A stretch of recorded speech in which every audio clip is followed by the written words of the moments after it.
Greetings from LA, my dear friends. This is Daisuke, and I very much hope that this video finds you well and in very good spirits wherever you are in the world.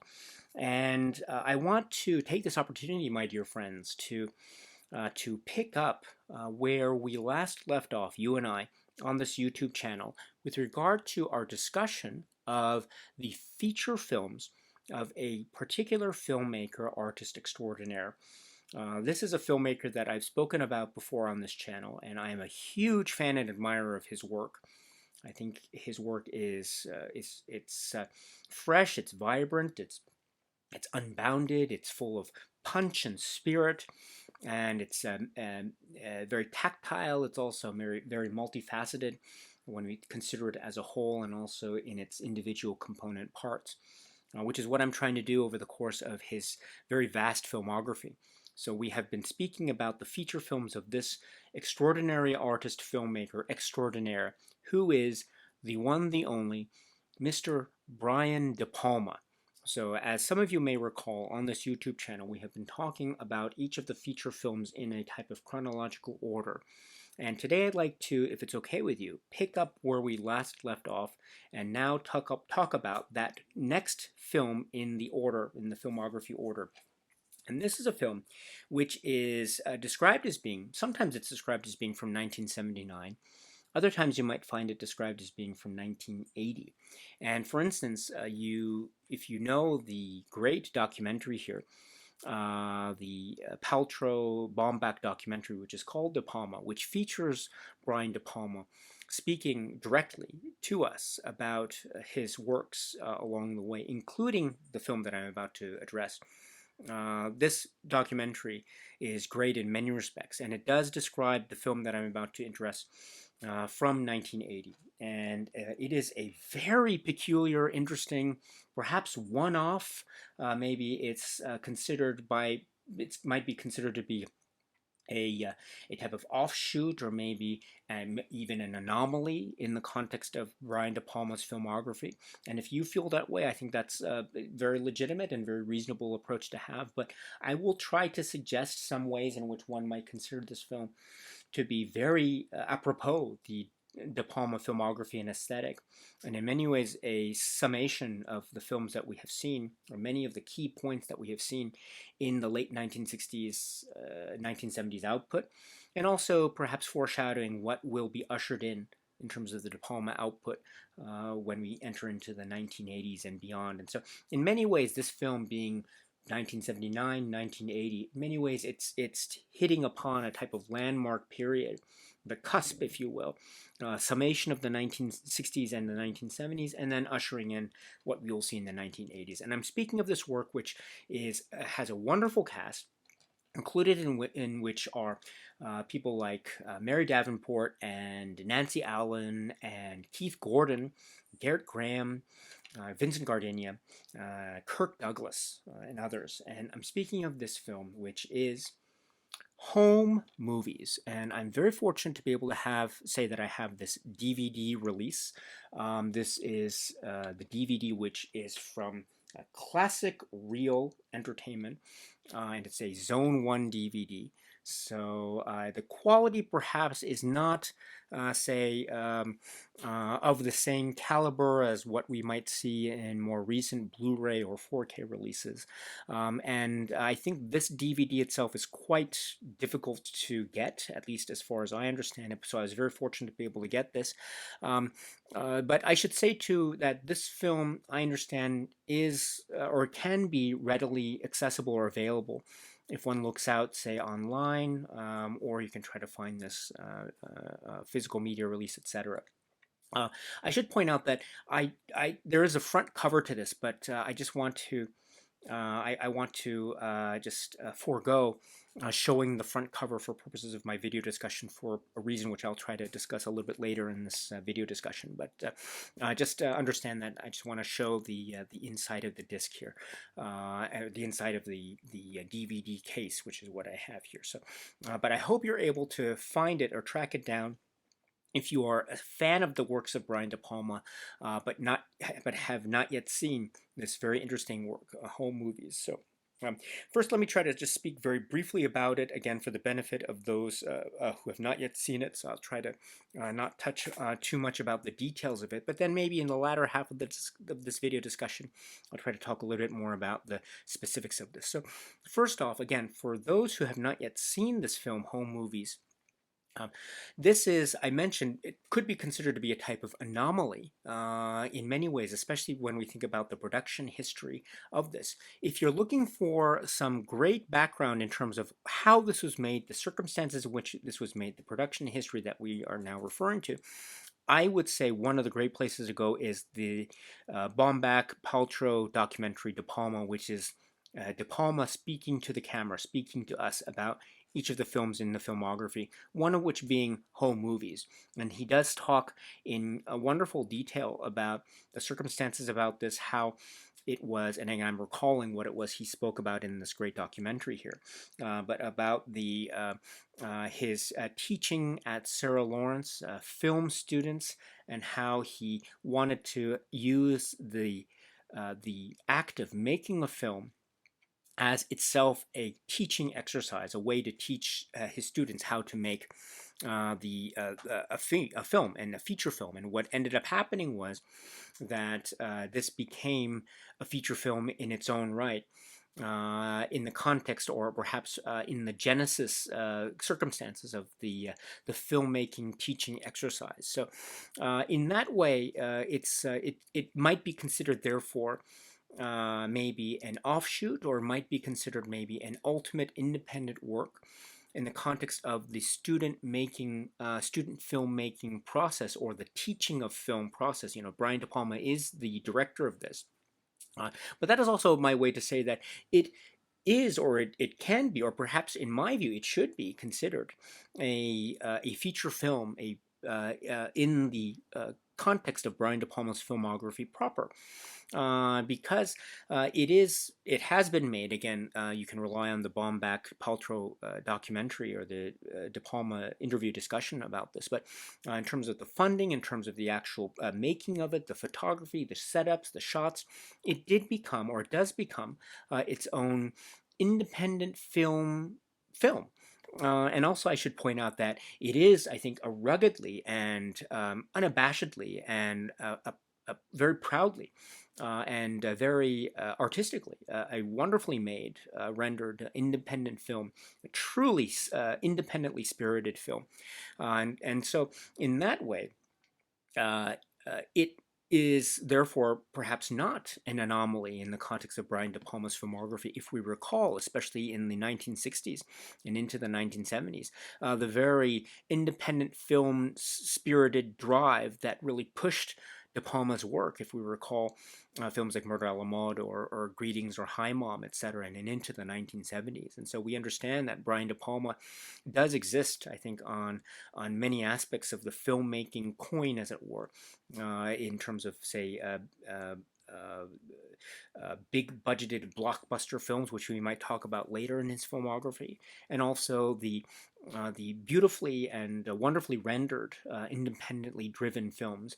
And Home Movies, I think, definitely falls in that latter category. And so we have to remember, therefore, that Brian De Palma is, in terms of his many facets, his many hats, also an independent filmmaker. And so in that way, this, I think, shares a lot with a number of the, especially early touchstone points of De Palma's career. So that's one thing to keep in mind. Another thing to keep in mind, too, is the story aspect of this. And again, I don't want to touch too deeply or too specifically on the story points for the benefit of those who have not yet seen this interesting film. But let me point out that there are very interesting plot and style points that do make reference to certain aspects of films that we have seen throughout the 1970s leading up to this. So, I mean, there are some story beats that remind us either directly or indirectly about, say, themes or story beats or ideas that we have seen in works like, say, Sisters from the 1970s, a film like Phantom of the Paradise. There's some interesting ways that music and musical song is used, and the like. So Phantom of the Paradise, it comes to mind, I think, almost immediately. There are also some very interesting and provocative and perhaps very controversial ways in which this film uses race and race representation, and this goes into some specific points that we might recall in Brian De Palma's earlier works, Greetings and Hi Mom, and specifically Hi Mom. And I should point out too that there is an aspect of representation of race representation that might be seen as being very controversial and might be seen as perhaps racially insensitive in terms of the portrayal of aspects of recalling things or perhaps directly referencing minstrelsy. And in fact, that's one of the reasons why I hesitate to show the artwork drawn front cover of this particular DVD, because it does make reference to this point that I'm bringing up now. And so I'm sure if you are curious as to the artwork of this, I think it's made available, or you can still find it elsewhere, perhaps online. And so you're of course free to search it out if you so choose. But I think this film does touch upon that, perhaps in a way that maybe was designed uh, to be a comic on the page, or at least in preparation. But maybe it at the end of the day, it does seem it might be seen, or perhaps it is seen. From a large number of those who might be watching this film, it might be seen as being quite insensitive, and so. But it is also in that same breadth of conversation, it could be said to be quite provocative, and if anything, it is a conversation starter if ever there was one. And so, in that way, there are aspects of race and racial representation that are, if anything, among other things, quite controversial, or seemingly or perceived in that way when we think about how race is handled in a film like, say, Hi Mom. And so, it does have that calling. It does have that connection, say, with earlier works, and there are some aspects too that we will see in later De Palma films about race and racial representation, and how this is handled, or how it's seen, and how it's been met in terms of controversy that it has engendered. And so that is one thing also to keep in mind as well. I mentioned too that there is aspects of this film which have to do with comic timing, comedic timing, the idea of comic hijinks, sexual escapades, and maybe mistaken identity. And this also is something of a hallmark of Brian De Palma's filmography, at least certain aspects of his filmography. Remember, Brian De Palma, or the argument that we've been trying to make, perhaps, in our discussions thus far, is Brian De Palma is very much also a comedian. His films have a lot of humor infused in them, and they can be also outright slapstick comic films as well. And I dare say too that Home Movies and its story and its drive does have the very strong comedic drive to it. And that's also how the characters are rendered and drawn and perceived, and mistaken identity as well, and the sort of sexual escapades, which is also very much part of the milieu of this.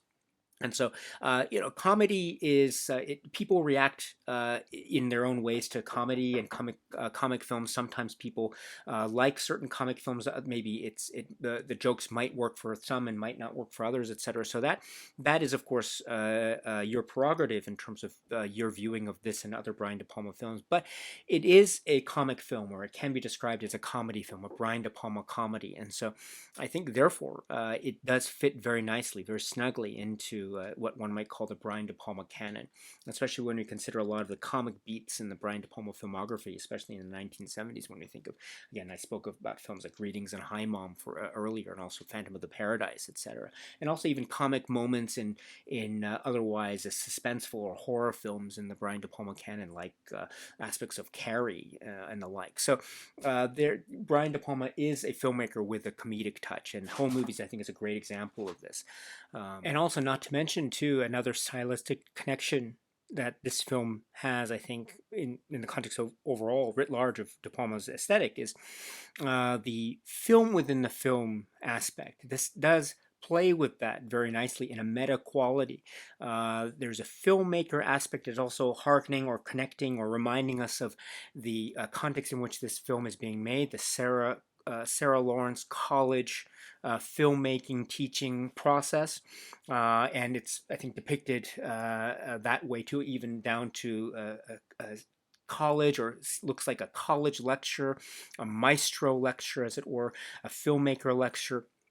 And the filmmaker here, who we see also how it's framed, a box within a box, or a screen within a screen, which is reminding us too of the filmmaking quality or the filmmaking aspect. Again, the style of this, the film is drawing attention to itself in a type of self-reflexive manner. And we have seen this way of technology, or the filmmaking technology, being applied onto itself, capturing things, photography, and also maybe in, I think, a very positive way, the way in which cinema is itself an act of, or at least in the hands of De Palma in many aspects of his career, an act of creating something that is, I think, very joyfully artificial and very playfully artificial, and almost celebrating that point. We've seen it in many films, such as Murder a la Mode, or Sisters, or Phantom of the Paradise, and we will see it in maybe later films, I dare say, Blowout and Dress to Kill, etc. But this film is directly relevant in that conversation, and so it allows for, I think, certain wonderful and deliciously cinematic devices that are very much apropos the De Palma aesthetic, in terms of the very extreme ways of close-up and foreground and background being shared within the same shot, ways in which the sudden jump cuts on a same within the same sort of axis of motion are existing, and also, as I say, the frame within the frame, or the filmmaker, or the meta connections, or the meta discussions that filmmakers, certain characters in this film, are talking or engaging with in terms of us, the audience, or from the viewpoint of the film that is being made while we while we watch the film progressing before our very eyes, and also the exploration of photographs and still images, etc., to suggest a flow of time, but also suggest a type of inward exploration that is also meant to be played for laughs. Again, it's turning itself on. It's turning itself in a self-reflexive way, both in a stylistic way, but also in terms of the comedic force of the film. So, in those ways, my dear friend, I think this film is very much in keeping with the De Palma aesthetic. It, I think, fits very nicely in this era of De Palma films, again at the tail end of the 1970s and ushering in the 1980s. It might not necessarily be on everyone's radar when one considers De Palma immediately, and if you feel that way, that's okay. It might be considered, quote unquote, one of the most obscure films in his filmography, if not his most obscure film. Excuse me. And so, in terms not just of its content, but also in terms of its availability. So, if you are a big fan of De Palma films and you haven't seen this film yet, that's okay. No worries. And again, even if you are a fan of De Palma, you may or may not like this film. Again, I think that's one of the great strengths of De Palma's filmmaking writ large, is that his films can be many things to many people. And so, therefore, that also there's a flip side to that coin, which is also there is the risk that even a fan of De Palma's works might not necessarily like all of De Palma's works, because, again, he has many things to many people. And one might find that this film, despite your being a De Palma fan, you might find that this film is, from your viewpoint, somewhat lacking, or maybe underwhelming, or similar types of adjectives. But if you feel that way, that, I think, is perfectly fine, legitimate, very reasonable. But I will say that it does have, I really, really believe this, it does have the hallmarks of the De Palma aesthetic very strongly, very confidently. And in that way, it's incredibly entertaining. Very, very entertaining. I mean, there are twists and turns in this as well that are very much in keeping with, in parallel of some of the great suspense works of De Palma. And I think of films like things like Sisters, all the way to something we might see in the future like Raising Cain, etc. And there are some interesting ways in which this film connects to some other some other deep cuts of the De Palma canon, even a film like Get to Know Your Rabbit. So in that way, it also becomes a fun exercise to see how one can spot the connections between this film and the other De Palma films. But I think it's not just that alone, at least for me anyway. I mean, it's not just I mean, it's a fun exercise in that way, but it's not just an exercise in that way for me. It is also, in its own right, a very strongly situated De Palma work for the reasons that I've tried to explain here in this non-detailed fashion. So for those of you who haven't seen this work, Home Movies, but you are a De Palma film fan, give it a try. Try to find it. Try to search it out if you're interested, especially if you want to be complete when it comes to your watching of all the De Palma feature films. And if you haven't seen it already, give it a try. And if it's not your cup of tea, hey, at least you gave it a try. But if you end up liking it, or liking certain aspects of it, or liking a lot of it, or maybe even all of it, again, well done. I'm of course very happy to hear that. But so this is 1979, 1980 film from Brian De Palma, which is Home Movies. And so from here on in, let me just speak a little bit more about some of the plot details of this, again, for the benefit of those who have seen the film. So if you haven't seen the film yet, you can turn off this video now, because I'm going to speak from here on in with a few plot details, again, for those who have seen the film. Okay, so you're still here, which means that I'm assuming, therefore, that you, if you're still here, you have seen this film, Home Movies, or you're otherwise okay with me speaking a little bit about some of the details of this very interesting work in the Brian De Palma canon. So this film, Home Movies, stars Vincent Gardenia and Mary Davenport and Nancy Allen, Garrett Graham, Kirk Douglas, and Keith Gordon, and others. And it can be said to be, on the one hand, this film about a family, the patriarch and the matriarch having some marital troubles, which we understand very early on has to do, among other things, perhaps, with the sexual infidelity of the Vincent Gardenia character, the patriarch figure, who's suspected of having maybe say some sexual dalliances, in having affairs and one night stands, and maybe having a very uncontrollable sexual appetite, which to the chagrin of his family, in particular his wife and the mother of the two siblings, who are portrayed by Garrett Graham on the one hand, in a really over-the-top, wonderfully over-the-top performance, and then also the other sibling portrayed by Keith Gordon, which is in many ways a type of precursor um, performance and character of a similar character who is also portrayed by Keith Gordon that we will see in a later film. Almost immediately, in fact, which is the film Dress to Kill. So we will save this discussion for the Dress to Kill discussion. But here we have the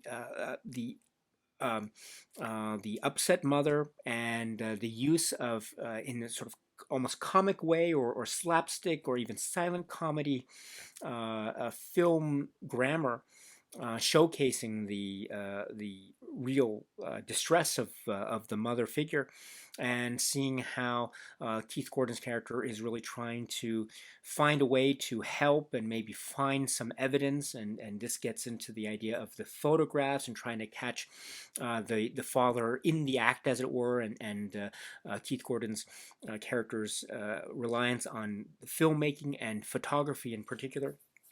This does go into what might be considered to be a controversial and perhaps unpleasant aspect of this, which is his use of this a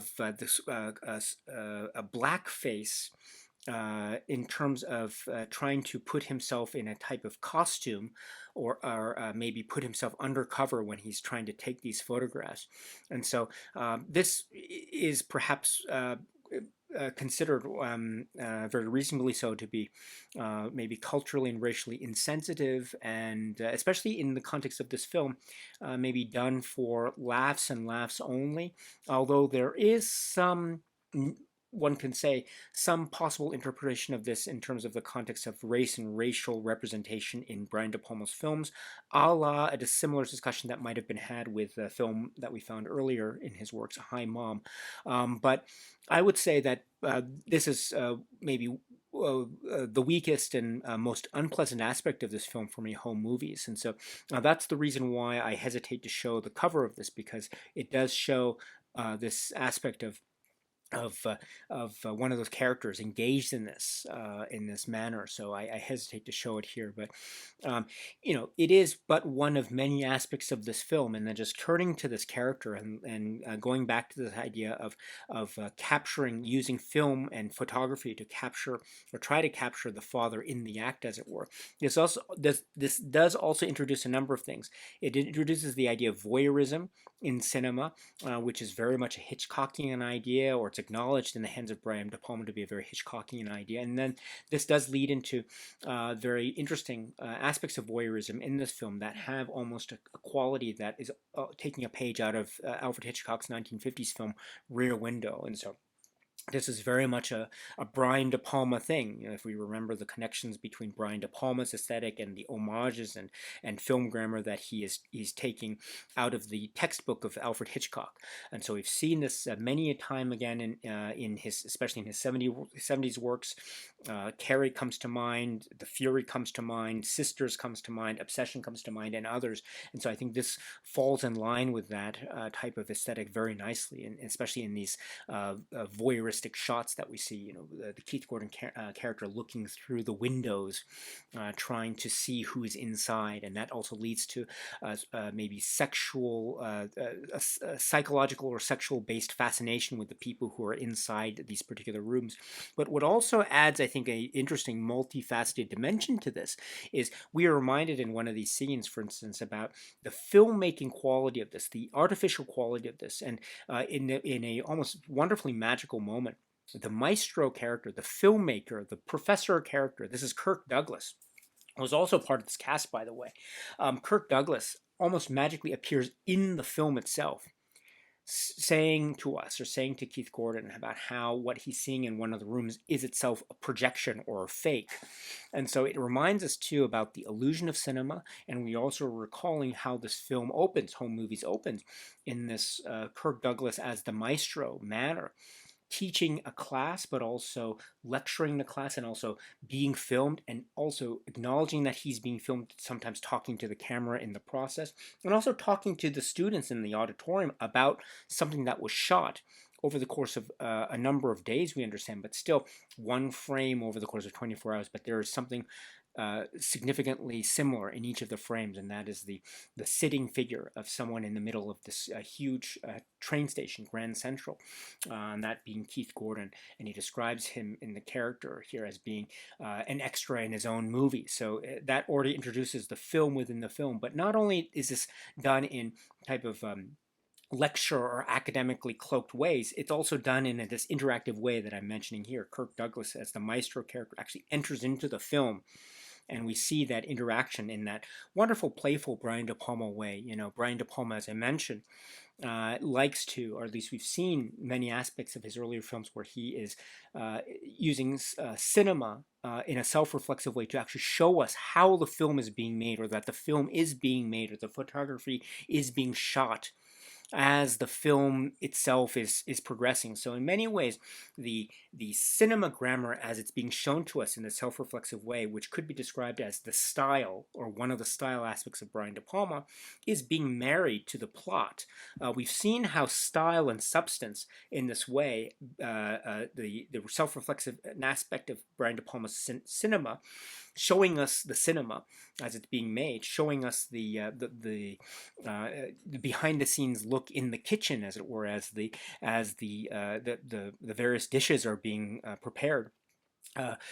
We see how this is married to very much plot aspects of films like, say, Murder a la Mode, the idea of photography and how that's very much intertwined with the murder mystery aspect of that film.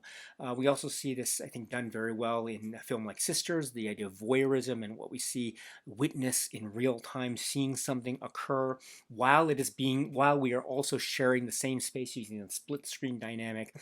So we are outside and inside at the very same time, as it were. And I think home movies have that same aspect to it of a filmmaker, the Kirk Douglas character, both being outside the world but also entering the world almost on a whim, but also in terms of comedic timing, because it is a very comedically timed moment.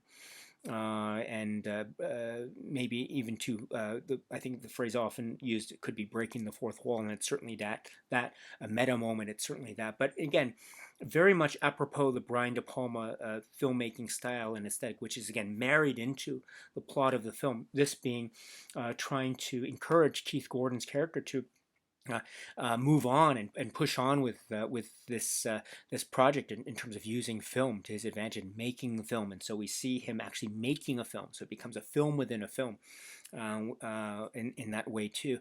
Also, there's the parallel plot involving Garrett Graham and Nancy Allen and their relationship, and we see Garrett Graham's character, the sibling, the brother, the older brother, who gets all the attention and gets all the glory, as it were. Being an intellectual, perhaps a pseudo-intellectual, or maybe a faux intellectual. He has his group of disciples, students or disciples, which he may or may not be bestowing certain important academic and life lessons to them. And we see perhaps the illusion of his intellectual posturing as the film goes. We also see he's very maybe Spartan, very stoic, perhaps overly so, and it might have it might affect his relationship with his fiancee, the Christina, the Nancy Allen character, who very much appears to be very devoted to him as her fiancee, but there seem to be a number of obstacles along the way. He's very strict when it comes to diet and resisting aspects of junk food or fast food. And so, when she is discovered to have eaten a hamburger with the crusted mustard as being the evidence that gives her away, it becomes a very shocking moment in their relationship, all the way down to him acting like a dog sniffing out the evidence, and the crash of lightning in a very wonderfully over the top melodramatic way that serves the comedic functions very nicely, as well as creating the roadblocks of the relationship between Garrett Graham and Nancy Allen, thus also paving the way for the sort of sexual jealousy vis-a-vis the sibling rivalry between him and then Keith Gordon, who also enters the mix in terms of this love triangle, or this, generally speaking, slowly but surely emerging love triangle that I think carries the film very well. And then also sexual hijinks, sexual escapades, because we also understand that there is this strictness or stoicism that Garrett Graham's character applies to his relationship is also applied to their sex life, or perhaps lack thereof, or a quote, maybe the perceived purity. End quote, that his character seems to be forcefully applying upon this relationship as being almost one of the markers of the test, one of the multifaceted tests that he gives to her as a way in which to prove her qualification as being worthy of marrying him, which is almost quite demeaning in one ways, but it's also, I think, portrayed in a very over the top, outlandish way, and we're meant to see just how ludicrous this is. And Garrett Graham plays it so over the top and so wildly. So I mean, it reminds me too of the extreme natures of a lot of the things that we might have seen even in a film like, say, Phantom of the Paradise, all the way down to the singing. This is also done, I think, for comic effect, and it's also done also to highlight Nancy Allen's performance, which is a great performance. It's a great performance in a collection of great performances, by the way, and it also allows her to show various aspects of her character, very similar to the characterizations of Nancy Allen performances that we might see in other films like, say, Dress to Kill or Blowout. But there's an interesting twist to this, as you know, for those who've seen the film, in terms of what one might call, for lack of a better phrase, maybe multiple personalities, and the rabbit and the puppet rabbit. And how there's a wonderful reveal about how she's talking on the phone, and we hear the voice, but we also understand that the phone is unplugged, and so it reminds us too of a lot of these aspects of talk and doublespeak and perhaps multiple personalities that we have seen in other De Palma films, which is, I think, very exciting, and it's done also in a very comedic way, because then the white rabbit puppet steps in, which is an interesting callback perhaps to Get to Know Your Rabbit. But also an interesting callback to films like, say, Obsession or Sisters, perhaps. Right? But it also has this way of being both comic, because the comic timing of Nancy Allen during these scenes when it's revealed who she's talking to or what she's talking to, it's absolutely genius on the part of Nancy Allen. It's one of the great performances. But it also shows this way of, again, creating twist upon twist in the story and narrative, and then also, as I say, giving the opportunity to showcase this sort of thematic element. I mean, this is a comedy, but it's also borrowing from certain genre elements of the suspense thriller, a la, say, Hitchcock, or a la Brian De Palma from the 1970s, dare I say. So it is a wonderful De Palma-esque touch, or it's a film that is really populated, or it is punctuated with so many great De Palma touches, such as these. Is it a perfect film? I don't think it is a perfect film for perhaps some of the reasons that I've tried to cite, maybe some of the unpleasant aspects, which I consider to be unpleasant, that do unfortunately exist here for me. But I think overall, or despite those points, or perhaps taking the film as a whole, and also looking at the other strengths of the film, because there are so many great strengths of this, as I've tried to highlight. Yes, this is a very confident Brian De Palma film. As I say, it might be considered one of the most obscure, or perhaps the most obscure feature film in the Brian De Palma canon or filmography, but perhaps if this would be made more available in a release, or a DVD or Blu-ray release or something, that might make it more part of the discussion of the Brian De Palma canon. I think it does deserve its share of the attention in that way. Again, for the ways in which it connects with other Brian De Palma films, but also the way in which I think it stands very much in the Brian De Palma film vein, both as a comedy with a lot of the Hitchcockian or Brian De Palma touches that turn twist upon twist upon twist to the story, and also showcasing a lot of great performances. I already mentioned Garrett Graham and Nancy Allen. I also have to mention Keith Gordon. Keith Gordon here is doing a wonderful, sensitive performance. Sometimes his character is lacking in confidence, which also makes him more sympathetic in our eyes, and we are always rooting for him, despite some of the mistakes which he might be perceived to be making, etc. But he's also looking out for the best interests of, say, his mother, etc., worrying for her, especially when he thinks that she is in danger of losing her life, etc., early on in the film, as well as his love and affection for Christina, the Nancy Allen character. So for these and other reasons, I think the performances, especially these that I've highlighted, I think also showcase the great way in which this film operates in the Brian De Palma canon and universe, because not only are these characters or these actors that we have seen before, and perhaps we will see again in future De Palma films, but again, we also reminded too about how great performers are, or the actors' performances can be in Brian De Palma films. And we see so many great performances. These are Brian De Palma films are great actors showcases. They really are great actors showcases, and I think even a film like Home Movies is a wonderful example of the actor showcases. The performances are really top-notch. They really are, and they're quirky and they're different, but they're also similar at the same time. And so they bring something new to the table, while also reminding us just why we are attracted to these actors' performances the way we are here and elsewhere. So that is, I think, what I wanted to. Oh, for speaking of performances, Kirk Douglas. I mean, it's wonderful to see Kirk Douglas here. The last time we saw him, of course, in the De Palma work, I think, is in The Fury, right? And so we have really a wonderful, outlandish, over-the-top, giant performance from Kirk Douglas. And again, it's wonderful to consider Kirk Douglas being in this film, which is also, at the end of the day, a type of teaching exercise in the context of Sarah Lawrence College. It's wonderful to see this. It's really wonderful to see this this mix, maybe seemingly eclectic mix of certain modes and ideas and styles, but it's, again, under the guiding hand of Brian De Palma and company. And so in that way, it is a true De Palma film. and I think it deserves as much attention as it can get, and at least be part of the De Palma discussion, which I hope we can say in terms of our video discussion today. So that is my brief overview of my feelings and thoughts and comments about home movies, the latest in our discussion of the line of the filmography of Brian De Palma. So, my dear friends, what do you think? Have you seen home movies? Maybe now that you're already at the end of this video, I would assume that maybe you've seen the film already. So what do you think?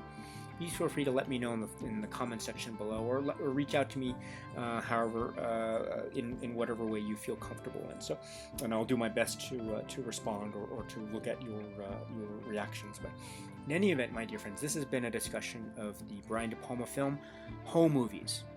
And so going forward, now we are going to be ushered into the 1980s work of Brian De Palma. So I hope to see you at the next one. But until then, my dear friends, please continue to be happy and healthy and well. And please keep on watching a lot of great movies, such as the works of Brian De Palma and beyond. So until the next video, my dear friends, stay strong, stay safe, and cheers.